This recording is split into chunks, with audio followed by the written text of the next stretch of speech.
사도 바울은 고린도의 성도들이 복음에서 떠나지 않고 굳세게 서서 흔들리지 않고 나아가기를 권면합니다. 우리가 복음을 받았으면 이제 그 복음 가운데 서서 견고하게 흔들리지 않고 살아가는 일이 남아 있습니다. 복음에서 떠나 그 원래의 상태로 돌아가는 일은 큰 불행일 것입니다. 디모데전서 1장 19절에서 20절을 보면 후메네오와 알렉산더는 믿음과 양심에서 파선한 사람들 가운데 하나였습니다.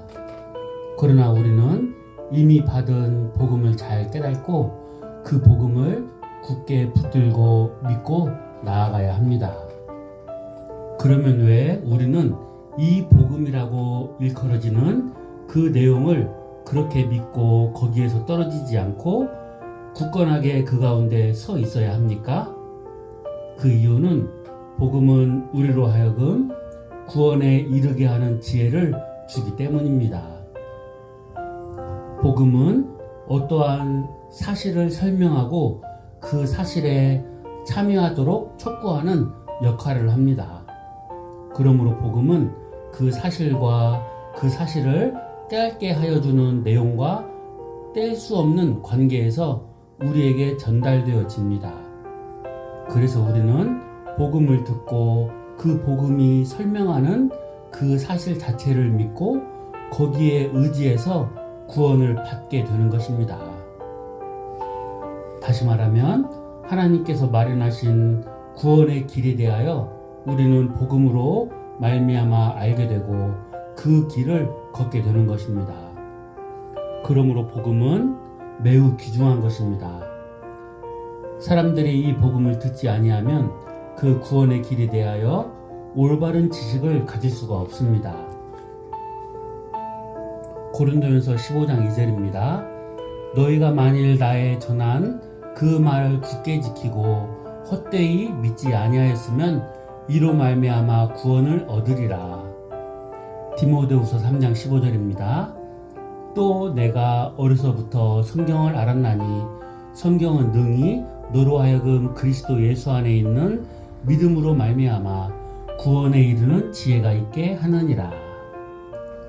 우리는 복음이 아니고서는 구원에 대하여 그리고 구원의 길에 대하여 알 재주가 없습니다.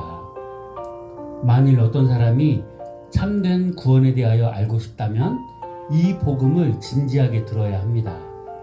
우리는 특히 복음을 생각할 때 구원부터 생각을 해야 합니다.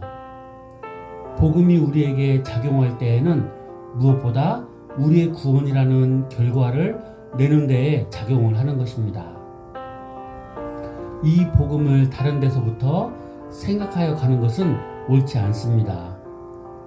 무엇보다 복음은 우리의 구원을 이루는 데 작용을 하는 것입니다.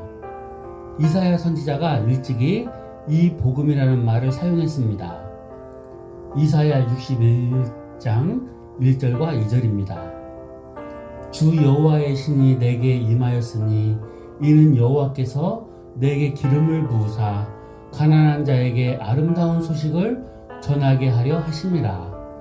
나를 보내사 마음이 상한 자를 고치며 포로된 자에게 자유를 갇힌 자에게 노임을 전파하며 여호와의 은혜의 해와 우리 하나님의 신원의 날을 전파하여 모든 슬픈 자를 위로하되.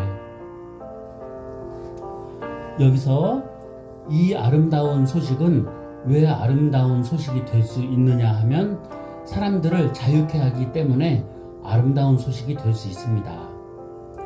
마치 이스라엘 백성들이 남에게 팔려가서 살다가 50년이 되는 희년이 되면 거기에서 풀려서 다시 돌아올 수 있었던 것처럼 그 은혜의 해는 참으로 기쁨이요 즐거움의 해였고 이제 은혜의 해가 되었으니 다 너의 고향으로 돌아가라.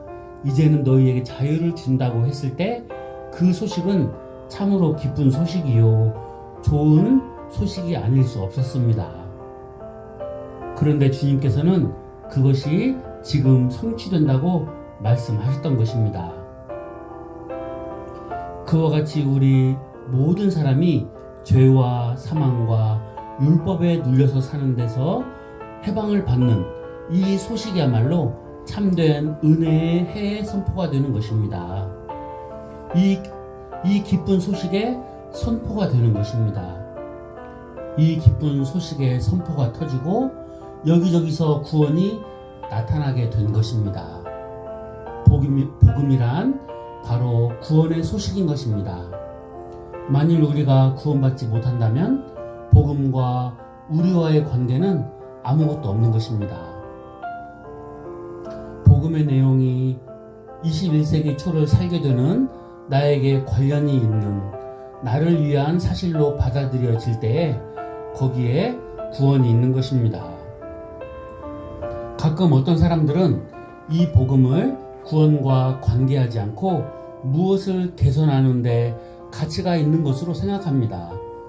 그러나 그것은 복음의 일반적인 용도인 것입니다.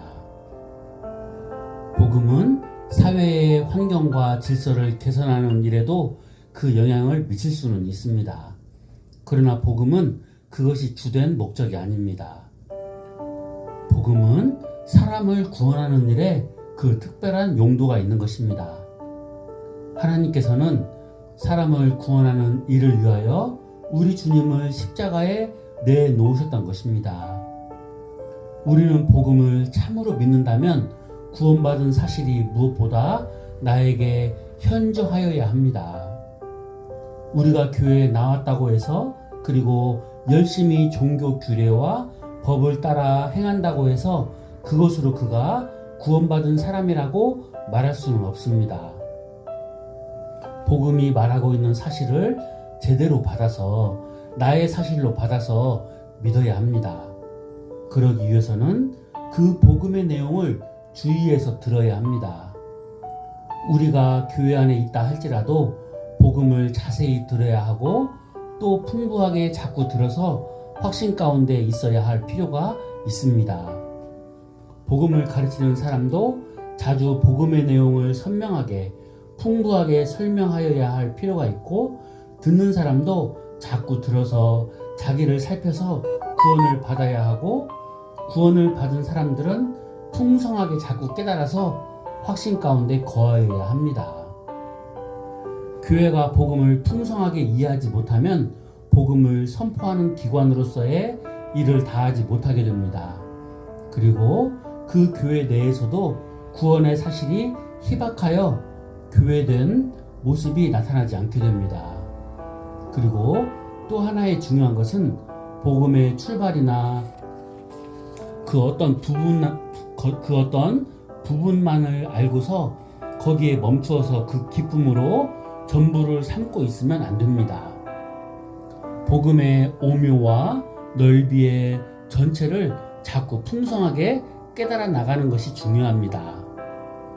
간혹 복음의 그 풍성한 세계와 구원의 세계를 풍성히 깨달아 나가지 않음으로써 자신의 짧은 깨달음으로 거기에 멈춰서 그것을 전부로 삼고 운동을 하거나 겸허하지 못하고 방자하여서 그 다음 세계에서 실패하고 있는 모습을 가끔 보게 됩니다.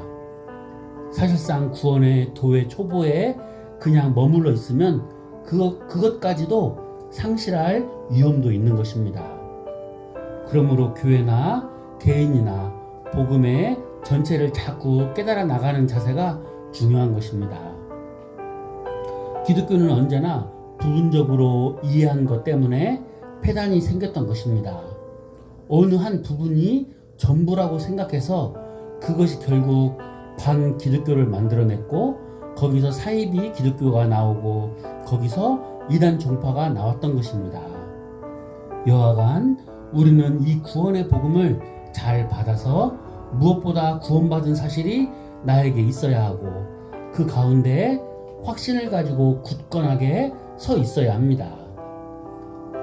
사도 바울께서도 고린도 성도들에게 보라 지금은 은혜 받을 만한 때요 보라 지금은 구원의 날이로다 라고 기록하면서 복음은 바로 구원의 복음인 것을 선포하였습니다.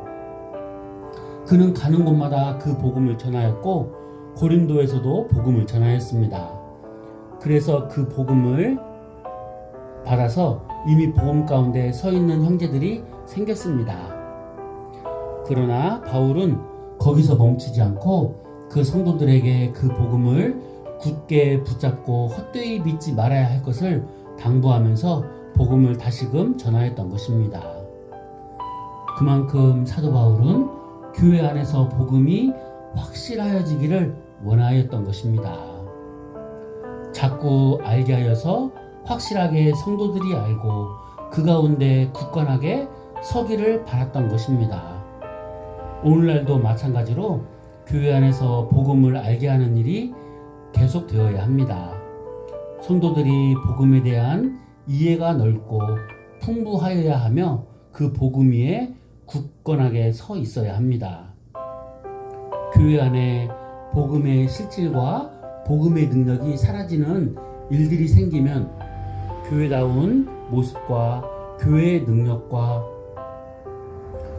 하나님 나라의 기관으로서의 역할을 감당할 수 없습니다. 항상 내 안에 복음의 실질적인 모습과 복음으로 인하여 내 안에 내 삶에 능력이 있는지 항상 돌아보면서 하나님의 복음을 풍성하게 깨달아가기를 힘써야 하겠습니다. 감사합니다.